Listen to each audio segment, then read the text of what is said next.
edition. ODM leaders holds commemoration ceremony in honor of Raila Amolo Odinga, naming him as a key pillar of democracy in the country.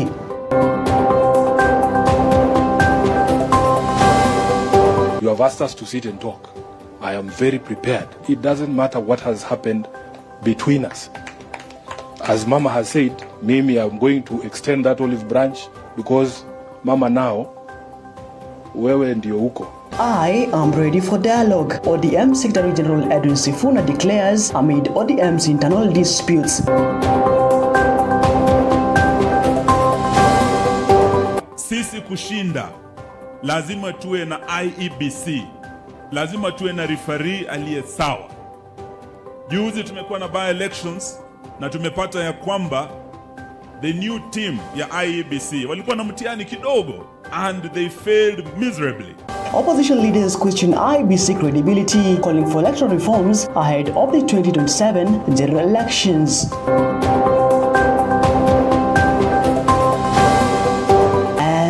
And President William Ruto initiates a major strategic offensive against alcohol and drug abuse, declaring it a national development and security emergency.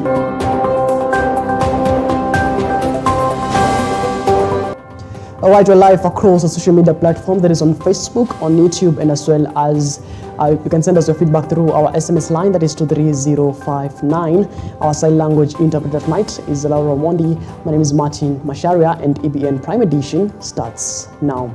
Leaders from the Orange Democratic Movement, that is ODM, in the Coast region on Wednesday organized a ceremony to mark what they described as the birthday of the late Raila Amolo Odinga. The event, held at the Coast and led by Cabinet Secretary Ali Hassan Joho, brought together ODM leaders and supporters who paid tribute to Raila Odinga's legacy in Kenya's political history.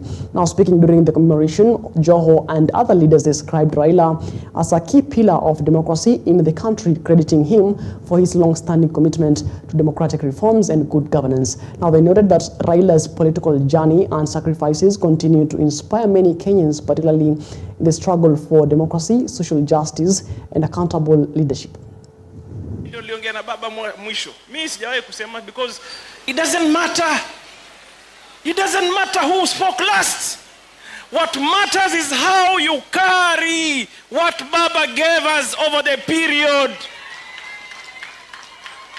Sivyo, what matters is the values that Baba inculcated in us as a people. Baba alitufunza ya kwa kaeni na wenzenu muweke mikataba, code, azimio, nasa, yote tulifunzwa na Baba. Na katika pwani nzima yule ambaye aliambukizwa na ujasiri huo ni Hassan Ali Joho. Na tuuona ujasiri wake wakati Raila alikuwa anaenda kuapishwa na Hassan Joho akajitokeza na yeye pia vile vile akafika pale. When Coast delivered more votes and more seats to Raila Amolo Odinga and ODM, hata Nyanza haikutufikia sisi.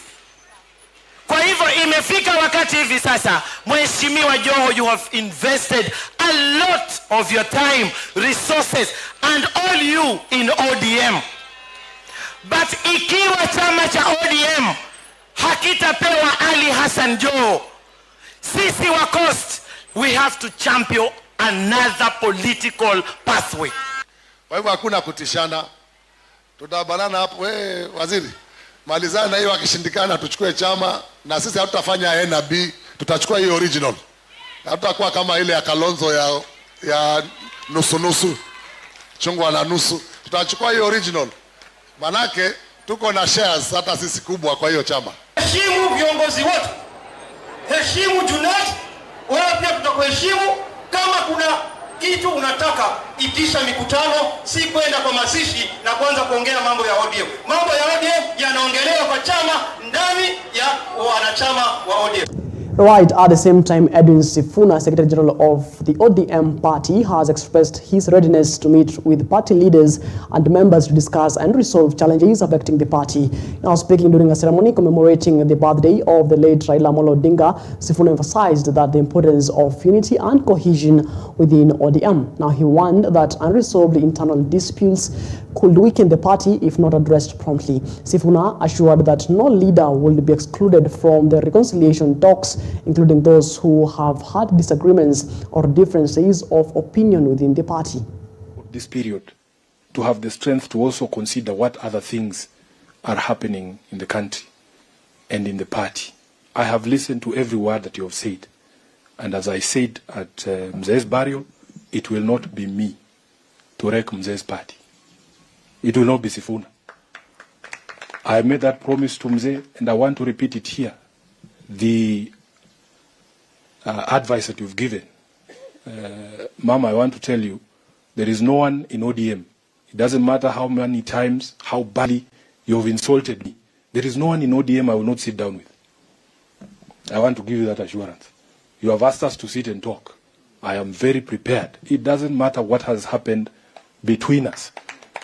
As Mama has said, Mimi, I'm going to extend that olive branch because Mama, now wewe ndio huko. Umetuambia. Water under the bridge. It doesn't matter what you have said to Sifuna or how badly you feel about me. I am prepared to sit down and iron out our issues. The only reason sometimes it spills out, Mom, because we are also human beings, you know. Sometimes mambo inachemkanga na ni mbaya saa ingine, lakini umetuguide vizuri. Mimi ninakumbuka Baba used to consult everyone. As you have said, I have told people stories. You would go to a village in Tana River, you find a kamzee there, unaweza kumwangalia huyu mtu ni bure umdharau. Sasa ile unatoka, huyo mzee amepigia baba simu, sema huyo kijana ama ni mzuri, ama amenipeleka vibaya, ama amenipeleka vizuri. Unalanda hapa Nairobi, unaona baba anakupigia simu, Edwin, where are you? Kuja nyumbani. Umetoka Tana River, umefanyaje ule mzee?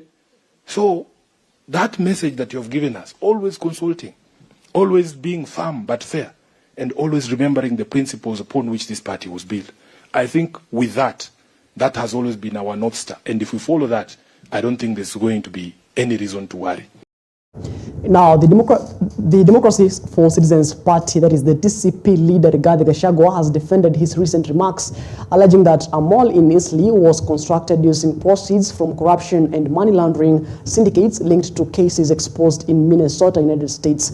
Now, speaking in Kipipiri constituency, that is in Nyandarua County, during the funeral service of the late John Mohia Njoroge, the father of Kipipiri Member of Parliament, Wanjiko Mohia, the former DP clarified that he did not mention the name of any specific mall in his statements. Gachagua maintained that certain individuals who own a mall in Eastleigh are involved in laundering illicit funds, which he claimed were later used to construct other commercial properties. Finally, niseme sisi hatuna shida na mtu yeyote. Mimi nimeongea juzi ya kwamba iko mall iko Eastleigh ambaye ndio inatumika kuleta mchele kuangamiza wakulima Mwea. Nimeona wajumbe wamekutana kusema ati mimi nimeingilia hiyo mall. Mimi sikutaja jina yake, sikuwa naijua, wenyewe ndio wanataja. Sikujua mwenyewe, wenyewe ndio wanataja. Sikujua ametoka jamii gani, wenyewe ndio wanataja. The guilty are afraid. Sisi hatuna shida na jamii ya Wasomali. Mtu moja akiiba, the community of Somali is innocent. You leaders from the Somali community, don't profile your community. Munaingiza community kwa shida ya mtu moja kwa nini? I have tremendous respect for the Somali community. These are honorable people, very serious and honest businessmen. Lakini wanasiasa wanataka shida ya mfanyabiashara moja kwa sababu wanachukua pesa kwake waingize kwa issue ya community. I don't think even the Americans have any problem with the community of the Somali people. But if you are one or two people wako na shida, don't drag the community into a personal problem ya mfanyabiashara. Fadhaike jamii ya Wasomali Kenya hii. Wakati ndugu yangu Rigija aliongea juu ya watu ambao wamechukua pesa wenyewe, and let me tell you, international relations right now, what every country should be thinking of is national interest. That is national interest is prime.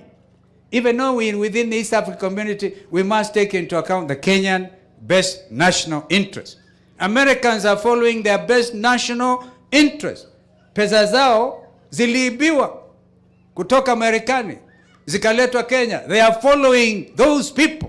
President William Ruto ako na tabia ya kuchochea watu kutoka makabila tofauti. Juzi alipatia Duale pesa, naambia wabunge wa Somali wafanye press conference wapiganishe watu, kwa sababu Rigathi Gachagua amesema kuna pesa ambayo Trump, sio Rigathi alisema, Trump ndiye alisema kuna pesa imetoka Minnesota ya kushughulikia watu wanaishi na ulemavu, lakini imechukuliwa kufanya kampeni ya Kenya na kujenga manyumba pale Isili. Na sisi tunawaambia hivi, President William Ruto, it is either you are the one who facilitated and who made sure that the proceeds of corruption landed in Kenya, and it is you in person, because if you cannot condemn the act of corruption, it means you are the facilitator of corruption. All right, moving on, opposition leaders have raised fresh concerns over the credibility of the Independent Electoral and Boundaries Commission, that is the IEBC, and the integrity of the 2022 general election, calling for urgent electoral reforms. Now, speaking during a funeral in Kipipiri constituency, that is in Nyandarua County, Wiper Party leader Kalonzo Musyoka and DAP-K Kenya leader, that is Eugene Wamalwa, accused the electoral body of failing to conduct credible elections. The leaders expressed dissatisfaction with the IEBC's handling of recent by-elections, terming its performance questionable and undermining public confidence in the electoral process. They alleged that the Smartmatic election transmission system was manipulated in favor of President William Ruto during the 2022 polls. Now, DAP-K leader Eugene Wamalwa called for the immediate termination of this Smartmatic contract, insisting that the technology used in past elections lacked transparency and credibility. Jipanga. Lakini vile vile lazima mjue ya kwamba sisi kushinda lazima tuwe na IEBC, lazima tuwe na referee aliye sawa. Juzi tumekuwa na by elections na tumepata ya kwamba the new team ya IEBC walikuwa na mtihani kidogo, uchaguzi mdogo pale Malava, uchaguzi mdogo kule Mbere, and they failed miserably. Walikuwa na nafasi nzuri kuonyesha wa Kenya ya kwamba they can be independent, but they fell short. They mishandled the by-elections. Lakini vita vimekuwa kule Venezuela, vimelipua sasa, ukweli umejulikana. Kule kwetu ulitaka kujua kama kuna mchawi kwa kijiji, kukiwa na moto pahali, moto ingie pahali, unapata ya kwamba watu wakikimbia na wakifunga virago vyao, unapata kuna mchawi, kumbe kuna nyoka kwa hiyo boma. Vile Trump ameingia kule Venezuela kushika yule rais wa huko, sasa ukweli umelipuka ya kwamba ile mtandao tunayotumia, teknolojia tunayotumia hapa Kenya is Venezuelan. Hiyo teknolojia ina kasoro. Baada ya huyu rais wa Venezuela kuchukuliwa, now we have evidence ya kwamba the Smartmatic technology ni teknolojia ambayo inakuwa manipulated. It's a tool of electoral fraud. Na hii ni clear evidence imepatikana sasa. Leo ingekuwa 81st birthday ya Raila Odinga. Na ukweli tunasema sasa on Raila'S 81st birthday ni kwamba baba, you are right and you have been vindicated. Alikuwa na wasiwasi na vifaranga vya computer, manipulation of the Smartmatic electoral system. Now we have the evidence. And we are demanding, because we know we are sending William Ruto home, we are demanding ya kwamba Smartmatics must go. Smartmatics must. Mwaka jana, kwa njia ya kisiri, yule CEO wa IEBC anaitwa Marjan amefanya extension ya contract ya Smartmatics, ili the same company iliyoiba uchaguzi sasa, iliyo manipulate, itumike tena mwaka ujao. Sisi leo tunasema hatutakubali, and we are demanding ya kwamba hiyo Smartmatics contract that was illegally extended lazima iwe terminated na Smartmatics warudi kwao Venezuela. We are also demanding Marjan aliyekeuka sheria kupeana extension illegally to Smartmatics. He abused his office, lazima Marjan pia afanye nini? Aende. We are working for the unity, real unity of Kenya. Sio hii ya kubabaisha hivi, kupigwa karata na kufanya hivi. Alright, moving on, President William Ruto has launched a major strategic campaign targeting alcohol and drug abuse, declaring the issue a national development and security emergency. The initiative, unveiled shortly after the President's New Year address, aims to dismantle trafficking networks through specialized enforcement operations and legal reforms designed to curb the rising menace. Now, speaking at State House, Nairobi, during a high-level strategic meeting, President William Ruto emphasized that the fight against substance abuse is central to safeguarding public safety, protecting youth, and fostering sustainable national development.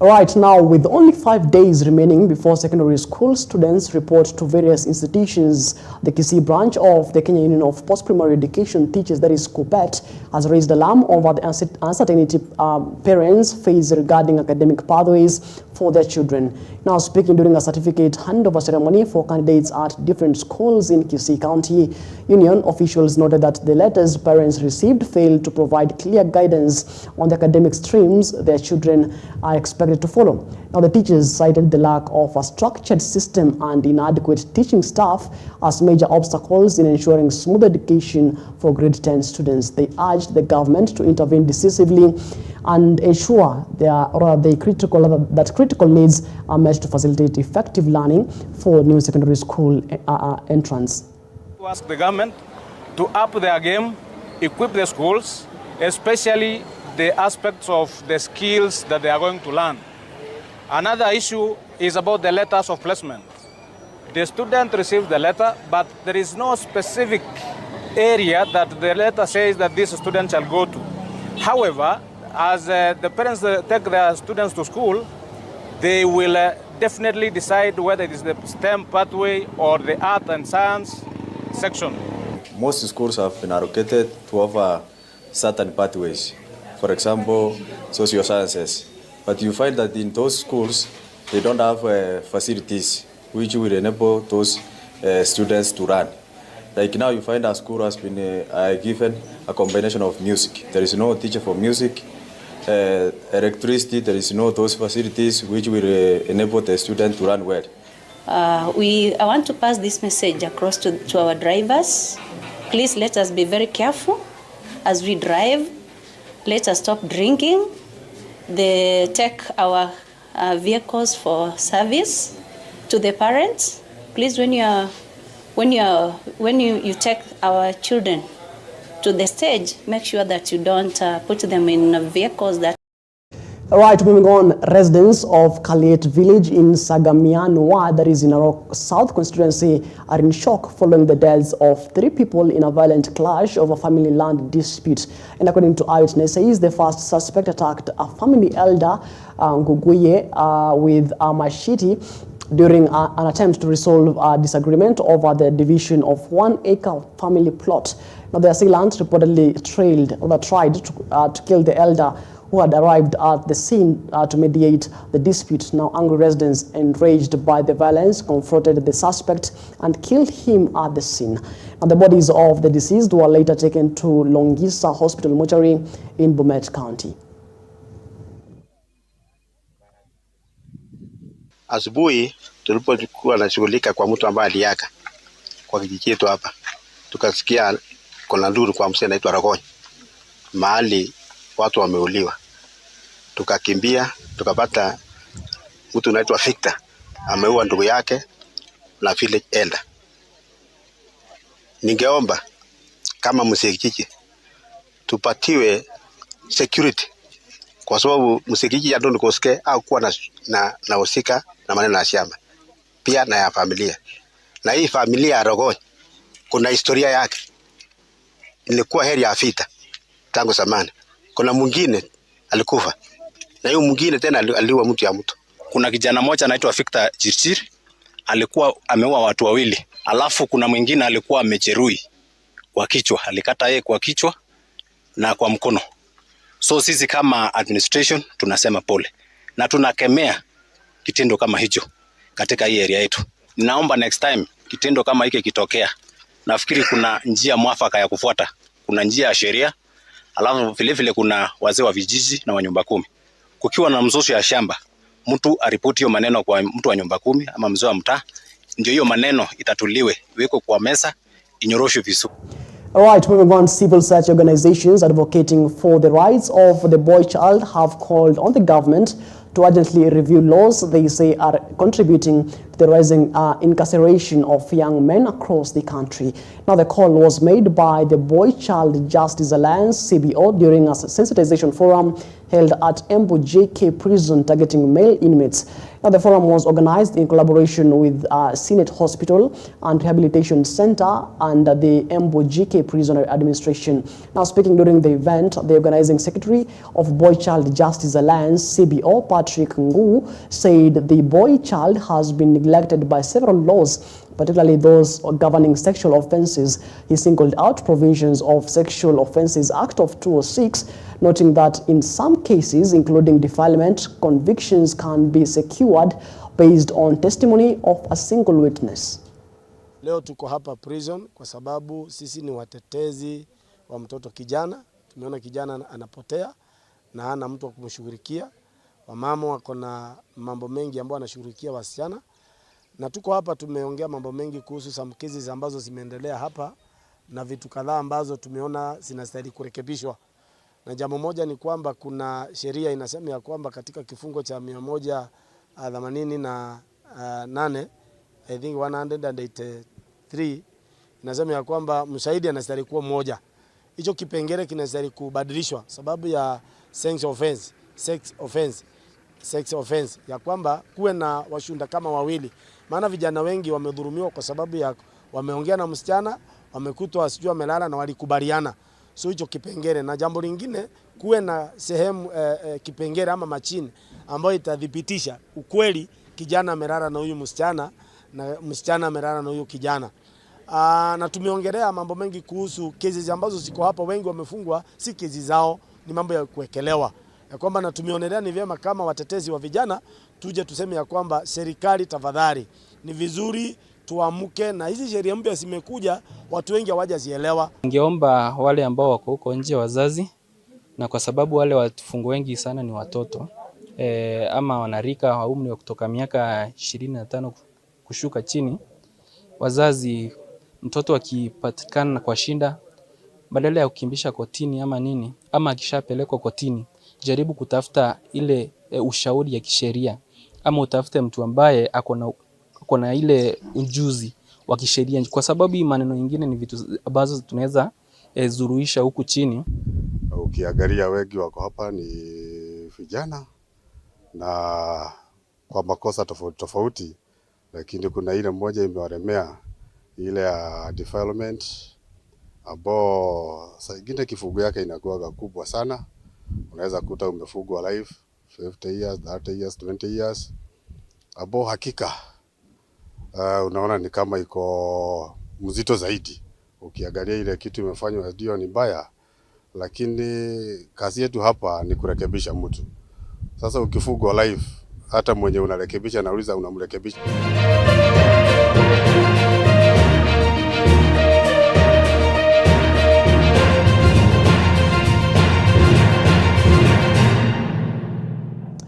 Right, now let's talk matters sports. And defending Kenyan Premier League champions Kenya Police FC have officially introduced 3 new players ahead of the current season at the Police Sacco Stadium. Now, the new recruits include Malonga Henest and Jacques Boamba, both joining from Congo, as well as Koitiama Jr., who arrives from Burkina Faso.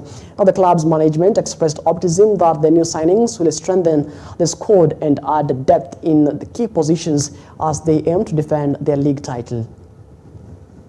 When we mention a striker, an international striker from Burkina Faso, that shows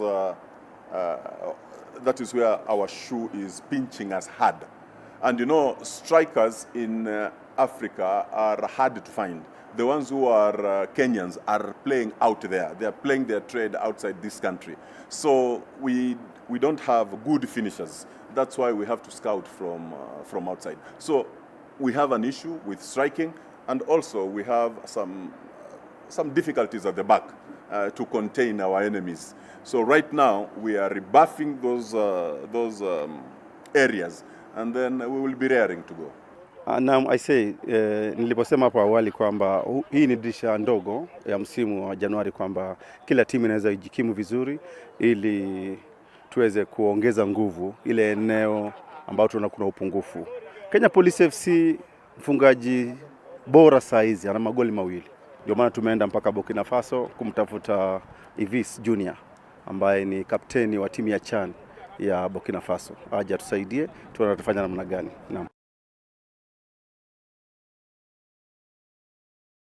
All right, moving on, Nairobi United have bolstered their scores following the opening of the mid-season transfer window as the club intensifies preparations to retain the Mozart Cup and secure a strong finish in the SportPesa League. Now, in a statement released by the club, Nairobi United confirmed the signing of attacking midfielder John Njuguna from Tusker FC. Now, Njuguna is expected to add creativity, goals and assists to the team's attacking department, bringing with him valuable top-flight experience. Now, the club has also secured the services of Roy Okal from Sofapaka FC, the versatile midfielder who has previously featured for Macharia United, is set to strengthen the Nairobi United's midfield, offering depth, stability and leadership at the highest level of competition.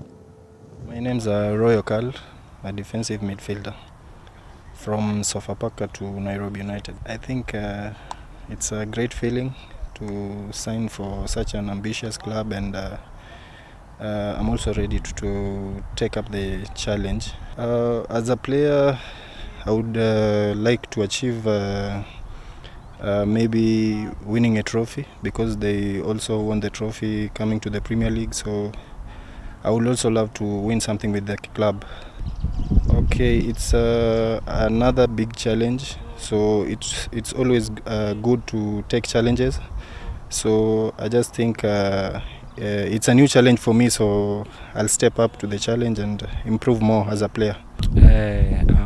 John Collins Njuguna, attacker. It feels well. It's been a while, nimekuwa nje, so getting this opportunity, I don't take it for granted, and it feels nice to be here. Looking forward to start. Kucheza continental football is one of the factors that I considered coming here.